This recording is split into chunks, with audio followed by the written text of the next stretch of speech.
Hello and welcome back to another episode of the Stadium Showdown, your in-depth look at the future home of the Cleveland Browns. I'm Jeff Slauson. I feel like I say this often. It's an episode that we've been waiting for. In this aspect, it absolutely is. This has been months in the making to get access to this document right here. This is the preliminary development plan for the Brook Park project, for the dome that the Cleveland Browns are planning to build. Now, the reason why we've been waiting to get our hands on this document and why I have bookmarked heavily quite a few of the pages is because this explains everything, not just dome related, everything around it as well. We're talking sidewalks, streets, signage, stores. We're talking under the actual streets, sewage, a lot of different changes that need to be made. We now get the answer to it. How's everything going to look around the dome? That's answered in this document. This really covers from A to Z every single aspect of it. Now, obviously, things can change and things can adjust. But for Brook Park, for the developers, for the public, this had to be released in order for the next steps to potentially take place. You may remember we had talked about how Q1 of 2026, that's when you should expect to see construction. And while dirt has started to be moved, we haven't seen the official groundbreaking yet. That's because we've been waiting on a lot of the information that's confirmed inside of this document. So before we break down different aspects of it, I want to just start with the general points that are made throughout this entire document. That's where we're going to go to Brittany Weir. She obviously has been covering Brook Park very heavily over the last year or so. And when it comes to this document itself, she's the one who put in the request for us, and she has a breakdown of exactly what the document as a whole means to the plans. So individuals who have been coming forward, want more information, want to have a better understanding of this project, this is that next step. Brook Park leaders releasing hundreds of pages of documents Monday night outlining exactly what they have been working on for the past several years. The multi-billion-dollar project will include a 70,000-seat dome stadium, over 1,500 residential units, hotels with over 400 rooms, 299,000 square feet of retail space, and over 890,000 square feet of public open space. So if you're someone who's lived in Brook Park your whole life, you know exactly where this property is. But now you can start saying, okay, if I'm standing on Henry Ford Boulevard, what am I going to see? What's going to be to my left? What's going to be to my right? Those things are now starting to come into focus. The plan even outlines exactly where fans can enter and exit the 176-acre site. What does a day look like on a Browns game day versus just your average maybe Saturday in the spring where someone wants to come and visit and maybe do shopping, maybe go out to eat at the restaurants that are there? What are the difference between the two days? So I think that's still being fleshed out. Okay. But if you remember some of the earlier things that have been shared, is when they did that four-season video. You could have ice skating in the winter, farmers market in the spring, summer, and fall. Other things that I look forward to finding out about. All right, Brittany, thanks so much. And you're going to be hearing more from her later on in this episode with the second portion of documents that were released to us, this one focusing on the grant. So let's just continue on with kind of the actual, main piece of the documents that we have here. I think the best way to kind of do this is to go through the main points with you almost step by step. So first, you have seen the renderings. We've shown you these before, but I still think it's important just to kind of bring these up to show the ones that are presented within this document itself. You can see how they plan on having at least the area around the dome leading into the dome to look. What you're going to kind of get from a lot of these renderings is this kind of communal aspect, trying to build a community that feels and looks lived in right away. And I think that's really important. All right, so let's just start with the urban design plan. This is kind of step one of all of this. So when looking at this, just a couple of things to point out. You'll see at the bottom portion of this map, that shows you the main entry points. Really important to note, this shows kind of a drive set off from 71 that they would create off of Engle Road as well. Angle and Snow would see adjustments to welcome in a brand new area, and then you'll see there's two main entry points that they list, those big circles at the bottom portion. That's where they are hoping more people will enter the complex. Let's go to the next part here. This is the overall land use itself. This is phase one. They are anticipating for phase one about 761 square feet of residential units. It's about 624 units. Hotel with 350 keys, parking with 2,000 approximately spaces. This is going to be the full build here. So that's going to see basically double the residential units, about 100 more hotel spaces, and double the parking spaces as well once that's done. Remember, phase 1 is hoping to be done 2029 when the Browns would first start to play. And then, of course, a couple of years or months or however long it would be after, that's when phase 2 would take place. Streets are obviously a very large concern for people both in and outside of that area. You'll see here the plans for the streets itself. Now, in some areas, you're going to have multiple lanes of traffic, multiple lanes of walking, and multiple lanes of cars in addition to that. And this kind of shows that, right? The character that they're trying to build here has walking lanes in addition to available parking lanes as well. So they know fans are going to be in and out. You got to make it work that way. This one here kind of shows internally how the roads are going to look there. You can see all the arrows that are pointing toward the dome. That's where they want the traffic to feed, toward the dome, not outside. Tons of concerns, understandably so, from folks in and out of the area about how traffic's going to be impacted. They believe the best way to do that is to focus the traffic internally, not externally here. I also think it's really important to note publicly accessible open space is going to be almost 900,000 square feet. Private space is only 283, so a very large majority of the space within the Brook Park area for the dome will be a space that the public can access. How are things going to look once the mixed-use space is actually built? This rendering kind of shows you the open space that they are planning here. You can see park-like feel, there's bikes, there's mural-type sculptures, and then you can see in the back open space, living space. That's what they're going for with this. Again, this is the first time we've got to look at exactly what the character is going to look like both there and then with this one here, which is the more road aspect, I guess is the best way to say it, right? This is some of the shops that are along the roads of it, what it could look like if you're going shopping or walking around in that area. In addition to that, they're also planning on having some form of a farmer's market available, which would involve closing the main streets that they're going to be building within the complex. Obviously, a full and comprehensive plan within absolutely all of that. Now, I understand this is a lot, right? The renderings, kind of looking through things, kind of analyzing exactly what is and is not going to be there. So I just want to recap one more time. So again, phase 1 will see 624 residential units, 255,000 square feet of retail, 54,000 square feet of event space, 0 office space, 350 hotel rooms, 2,100 parking stalls. Once the full thing is done, we have 1,500 residential units, so again, double what's in phase 1, almost 300,000 square feet of retail, 54,000 square feet of event venue space. Here's a big difference here. We go from 0 square feet in phase 1 of office space to 500,000 square feet of office space in phase 2, or the final phase.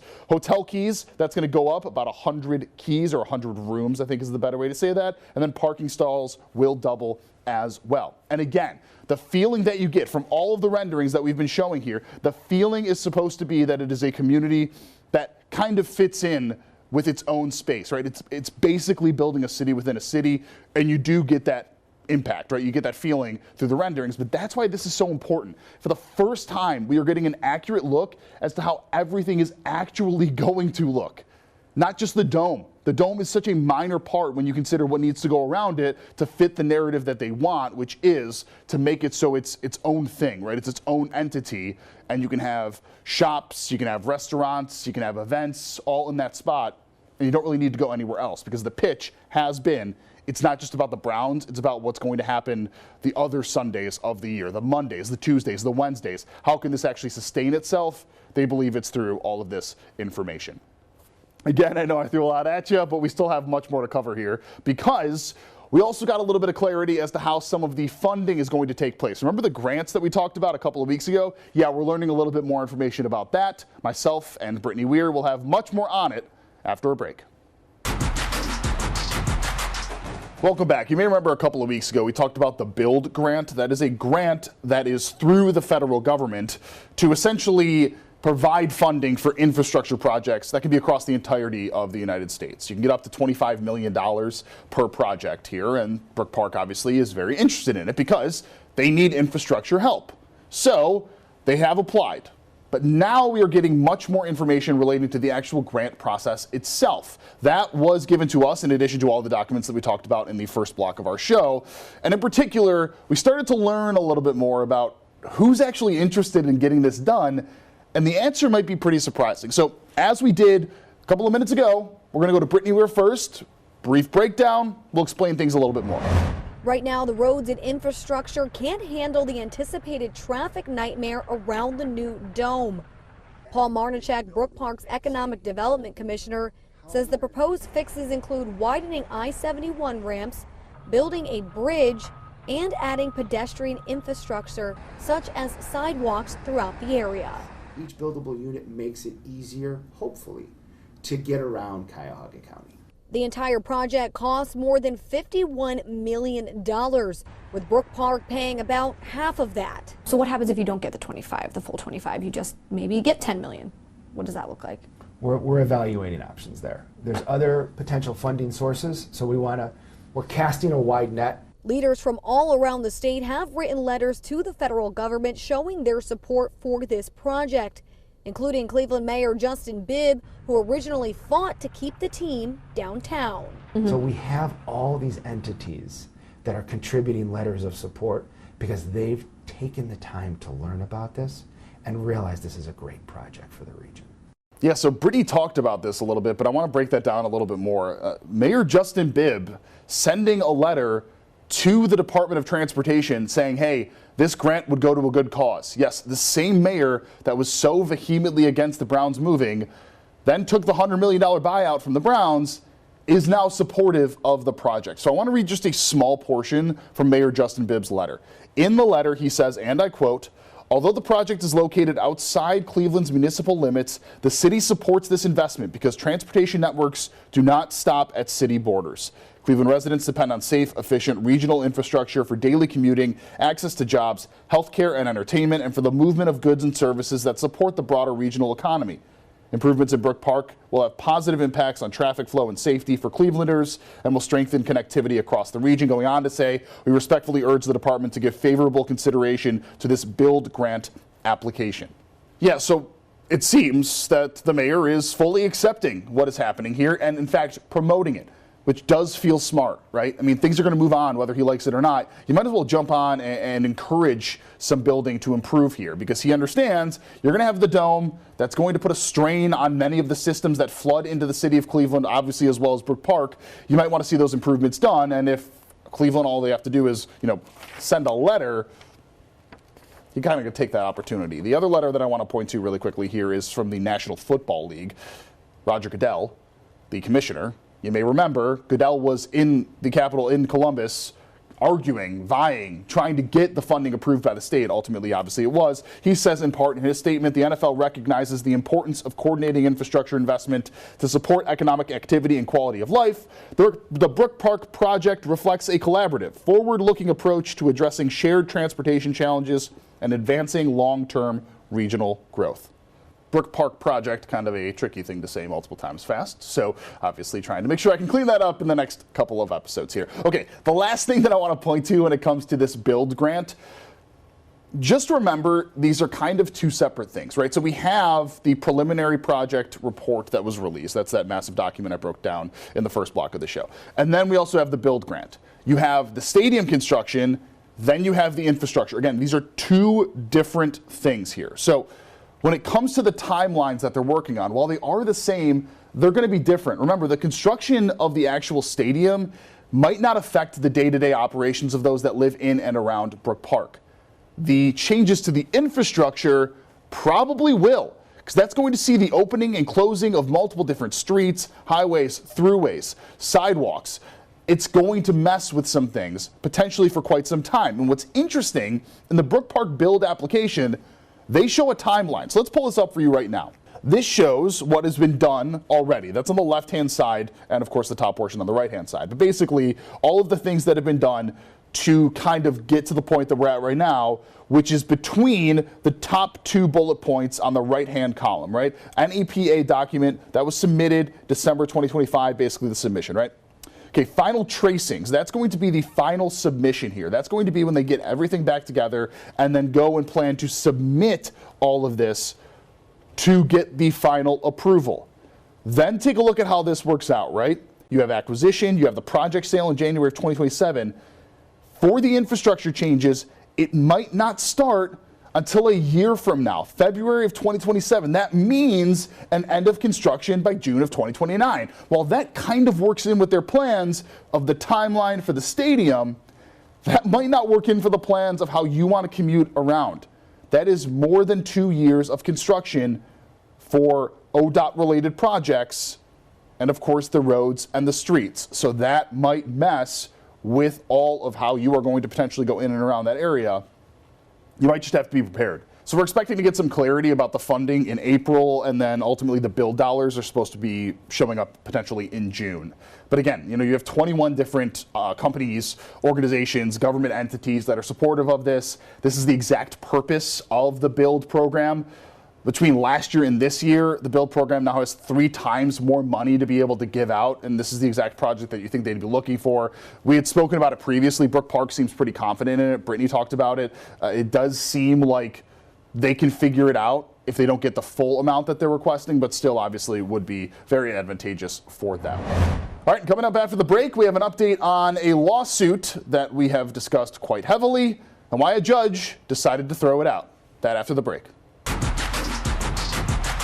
Welcome back. It was bad news for former Cleveland Mayor Dennis Kucinich. The lawsuit that he had filed, which was trying to prevent the Browns from moving into Brook Park, has been thrown out by a judge. We have statements from both Kucinich and the city of Cleveland, but really quickly, the judge threw it out basically saying that there was no standing in it. Because the Browns and because the city of Cleveland came to an agreement, the things that Kucinich was suing based off of, the Modell law, the lease, etc., doesn't really matter, because the 2 entities that are involved came to a $100 million agreement, so that makes, and I read directly from it, the point moot in all of this. So Kucinich released a statement to us here at 19 News that read, and I quote, "We are considering an appeal to either the 8th District or the Ohio Supreme Court since the Browns remain in violation of the lease provisions and since City Council never approved amending the lease. I filed the original suit back in August of 2025 after sending several taxpayer demands to the city aimed at protecting the public interest where I felt the city had failed.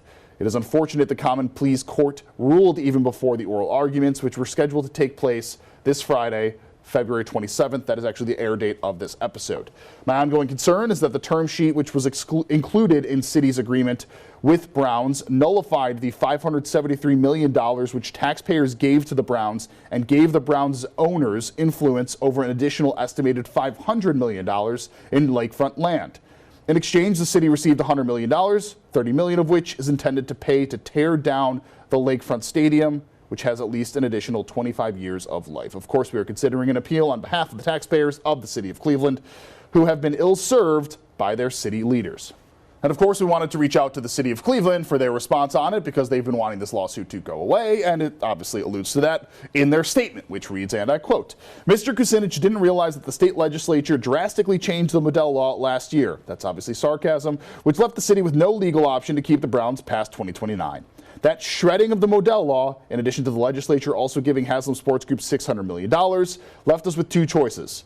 Work towards a settlement to secure some sort of compensation, or keep fighting a now weak case in court that likely would result in the city receiving nothing. We chose the logical option, as we believe $100 million is better than 0. This dismissal reaffirms that the city made the right decision." So that leaves 1 lawsuit left, the unclaimed funds lawsuit. In fact, the state tried to get that lawsuit thrown out earlier this week. They want it to end, obviously. They want the money to be able to go to the Browns and any other organization like the Cavs and the Guardians that have tried to get money from the state to help with their stadiums. And as of right now, it is still being held up in court. But again, the state filed to have that lawsuit thrown out.